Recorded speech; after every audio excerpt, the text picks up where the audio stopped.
Hello friends,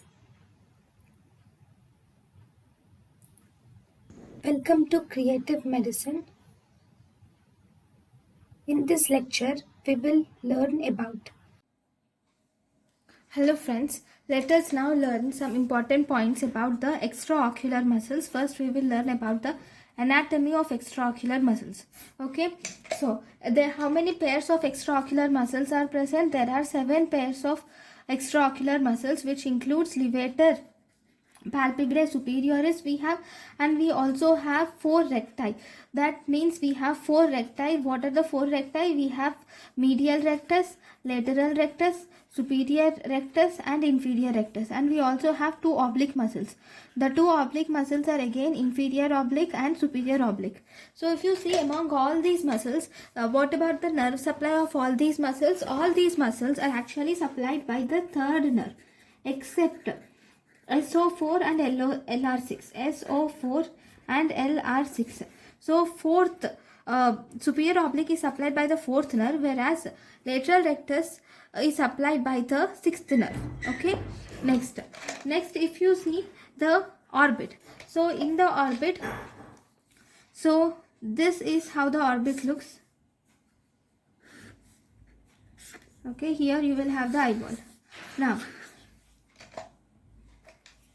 if you see the orbit, okay, in the orbit we have 2 walls, that is these are the lateral walls and these are the medial walls.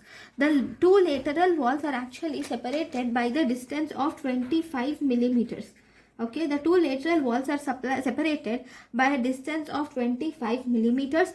And one more important thing is, if you extravasate the lateral walls, they both will be at an angle of 90 degrees. So extrapolate the lateral walls, they meet at the angle of 90 degrees. So these medial walls, these are the medial walls. Medial walls are actually parallel to each other. Medial walls are parallel to each other, whereas the 2 lateral walls are at an angle of 90 degrees. So So this is the medial wall and this is the lateral wall, right? The medial walls are actually parallel to each other. The 2 medial walls are at a distance of 25 millimeters, whereas lateral walls are at an angle of 90 degrees. So if this is 90 degrees, this will be almost 45 degrees. Okay, so the medial and lateral walls are at an angle of 45 degrees. Okay, the 2 lateral walls are at an angle of 90 degrees, whereas medial wall and lateral wall are at an angle of 45 degrees. Now if you see, we have an axis. We have 2 things. One, we have optical axis. Second, we have visual axis. Okay, so visual axis. What is visual axis? Visual axis is from the fovea centralis to the center of the lens, to the center of cornea, the axis which we have, that is visual axis. Okay, then we have optical axis or anatomical axis in the or orbital axis. So what is orbital axis? Orbital axis is from the center of the cornea to the center of the lens to the optic nerve. Okay, so this is anatomical axis or orbital axis. Okay, this is visual axis. Now if you see, the angle between the visual axis and orbital axis is around 23 degrees. So what is this angle? This angle is 23 degrees. So if you see, the 2 lateral walls are at an angle of 90 degrees. Lateral wall and medial wall are at an angle of 45 degrees, whereas visual axis and orbital axis are at an angle of 23 degrees. Now if you see this visual axis, which is the if you see the lateral rectus and medial rectus insertions. So if this is the orbit, this is one more orbit. Okay, now this is the eyeball. So this is the superior rectus. Okay, so this is the lateral rectus. Okay, this is the medial rectus. This is medial rectus, lateral rectus and superior rectus. Now if you see the visual axis, so the visual axis, so this is for the axis. Okay, Now this is the superior rectus. The recti muscles are the axis of the rectus muscles or superior rectus innervation is this one. So if you see, this is the optical axis. This is optical axis. Okay. The angle between the optical axis and the superior rectus insertion is around 23 degrees. So if I have to see all the rectus muscles, not only superior rectus, actually rectus muscles are actually inserted around 23 degrees from the optic axis. Okay. 23 degrees from the optic axis. Remember, this 23 degrees actually it is lateral to the optic axis. Okay, all the rectus muscles are inserted 23 degrees lateral to the optic axis. So this is optic axis. Now these rectus muscles are innervated around 23 degrees lateral to the optic axis. So remember, if it is lateral to the optic axis, so these recti muscles are actually have maximum elevation or depression. That is, if you see, superior rectus will cause elevation, whereas inferior rectus will cause depression. So the superior rectus and inferior rectus causing depression and elevation is maximum actually in the abducted eye. Why is it maximum in the abducted eye? Because it is maximum in abducted eye because it is simple. Because the recti muscles are inserted 23 degrees lateral to the optic axis. Okay, then similarly if you see the oblique muscles, so these oblique muscles we have superior oblique and inferior oblique. So superior oblique, actually there is a pulley like structure which is called as trochlea, which will attach, to which the superior oblique will attach, and it will bend like a pulley, and then it gets attached to the sclera like this. Okay. Okay, now if you see the inferior oblique will also have a pulley like structure and it gets attached like this. Okay, so this superior rectus and superior oblique and inferior oblique will work as pulley like structures. Okay, then what is the optical axis here? Same, this is the optical axis. Okay, now what is the axis of the superior oblique insertion? Superior oblique is inserted like this, right? So this is the axis of superior oblique insertion.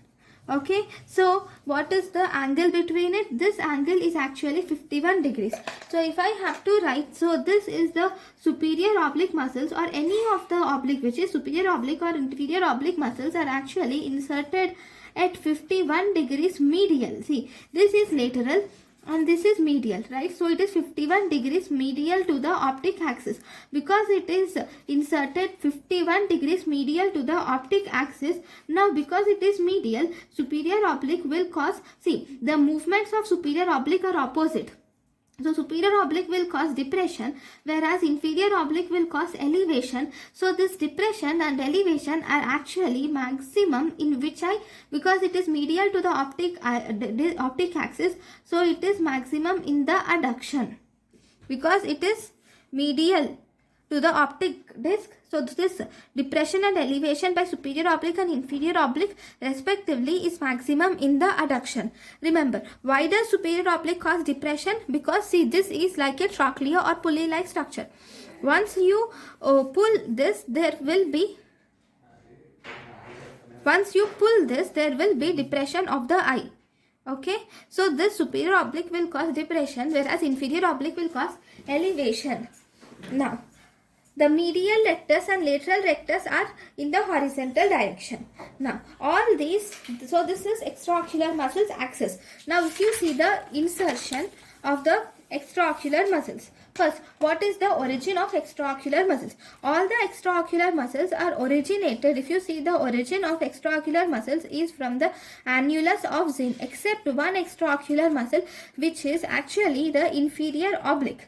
Whereas this inferior oblique will get originated from, this is all except inferior oblique. Inferior oblique will get originated from the floor of the orbit. It gets originated from the floor of the orbit. Okay, what about the insertion? Insertion of these muscles is actually into the sclera. It is inserted into the sclera. In the sclera where? So for this there is mnemonic MILS. MILS, that is medial rectus, inferior rectus, lateral rectus and superior rectus. Medial rectus will get inserted at 5.5 millimeters closest to the limbus. Okay, closest to limbus at 5.5 millimeters you have medial rectus, whereas lateral rectus at 6.5 millimeters closest to the limbus, whereas lateral rectus at 6.9 millimeters closest to the limbus, and whereas superior rectus at 7.7 millimeters. This is actually the farthest to the limbus. Farthest to limbus, it is superior rectus. Okay, so if you see among all this, the superior rectus and the medial rectus, superior rectus and medial rectus, both these are actually inserted near the optic nerve. These are inserted near the optic nerve sheath, and that is the reason these will show tenderness in the optic neuritis. Then there is one more important thing. We will see the diagram. So this is the orbit and this is the annulus of Zinn. So if you see the superior rectus will start from the annulus of Zinn and it gets inserted into the sclera, that too 7.7 centimeters to the limbus. And then we have medial rectus. So this is medial rectus, which also originates from the annulus of Zinn and gets inserted into the sclera, whereas lateral rectus will also originate from the annulus of Zinn and inserted into the sclera. Similarly, the inferior rectus also. So this is somewhere here. Inferior rectus will also get inserted here.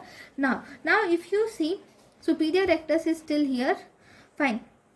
Now we have inferior oblique and superior oblique muscles also. So inferior oblique are inserted between the inferior rectus and lateral rectus. Here there is insertion of the inferior oblique, whereas superior oblique is inserted between the medial rectus and superior rectus. Here you will have the superior oblique insertion. Okay. Next we will see the differences between the medial rectus and rectus muscles and oblique muscles. Okay, so if you see, one more thing, insertion of the medial, inferior, lateral and superior rectus was done. What about the oblique muscles? So where are oblique muscles inserted? Oblique muscles are also inserted into the sclera itself, but they are inserted into the sclera posterior to the equator. You do not need to remember any of the values. Now, what is the difference between the rectus muscles and the oblique muscles? So if you see rectus muscles and oblique muscles, one important difference between the rectus and oblique muscles is, so if you see rectus muscles, these are actually inserted at 23 degrees. So these are inserted, these are inserted at 23 degrees lateral to the optic disc, obviously, whereas oblique muscles are actually 51 degrees medial to the optic nerve. Okay, optical axis, medial to the optical axis actually. It is optical axis. Now, what is the primary action of the rectus muscles? So if you see the primary action of the rectus muscles is actually they cause elevation and they cause depression, whereas the primary action of oblique muscles are is actually they cause intorsion and they cause extorsion. Then here these rectus muscles will move the eye in same direction as it is named, whereas the oblique muscles will move the eye in the opposite direction. So these rectus muscles in the same direction and oblique muscles in the opposite direction. Okay, so these are the main important differences between the oblique muscles and the rectus muscles. Now the next important thing is the primary action of rectus muscles. So we will see the first rectus muscles. So the rectus muscles, if you see the primary action, so we will see all the muscles action. We have one primary action, secondary action, and we also have tertiary action. Okay, what is the primary action? First we have superior rectus, inferior rectus, then we have medial rectus, lateral rectus, and superior oblique and inferior oblique. Okay, then primary action of superior rectus is actually it causes elevation. Okay, whereas inferior rectus primary action it causes depression. Okay, then what about the secondary action? Superior rectus, it causes elevation, and remember there is two mnemonics. One we have rad, second we have sin. That means all superiors are intorters. Okay, whereas rad, that is recti are adductors. Okay, if recti are adductors, then obliques will be abductors. Okay, then superiors are intorters, then inferiors will be extorters. So this is superior rectus. So secondary action of superior rectus is superiors are intorters, so it is intorsion. Okay, whereas secondary action of inferior rectus is inferiors are extorters, so extortion is the secondary action. Then what about the tertiary action? All recti are adductors. So superior rectus and inferior rectus are actually adduction. They cause adduction. Okay. Next we have medial rectus. Medial rectus will cause adduction, whereas lateral rectus will cause abduction. They do not have any secondary or tertiary actions. Then if you see superior oblique, they have opposite actions. But first, superior oblique and inferior oblique, primary action here is intorsion and extorsion. So superior oblique will cause, superiors are actually intorters, so superior oblique will cause intorsion, whereas inferior oblique will cause extorsion. Whereas superior oblique and inferior oblique will have opposite movements. So superior will cause depression, whereas inferior will cause elevation. Okay, then what about the tertiary action? So all recti are adductors, so obliques are abductors, so abduction is the tertiary action. Abduction is the tertiary action. Now one more important thing, that is for the recti muscles. Okay, for these recti muscles, for all these recti muscles, okay, the primary action is done at 23 degrees, whereas secondary action is done at 90 minus 23 degrees, that is 67 degrees. So these superior rectus secondary action, they cause 90 minus 23 degrees, that is 67 degrees, there will be action occurring. Okay, whereas in the obliques, if you see superior and inferior obliques, these superior and inferior obliques also have two things. The primary action of them occurs at 51 degrees to the optical axis, whereas the secondary actions, which are elevation and depression, occurs at 90 minus 51, that is almost 39 degrees it will occur. So this superior oblique and inferior oblique will cause depression and elevation at 39 degrees in abducted eye, because their action is maximum in the abducted eye, whereas superior oblique and inferior oblique will cause primary action, that is intorsion and extorsion, at 51 degrees in abducted eye. Okay, so this is how we can tell. So this is about the anatomy of extraocular muscles. Thank you. Thank you, and thank you for watching.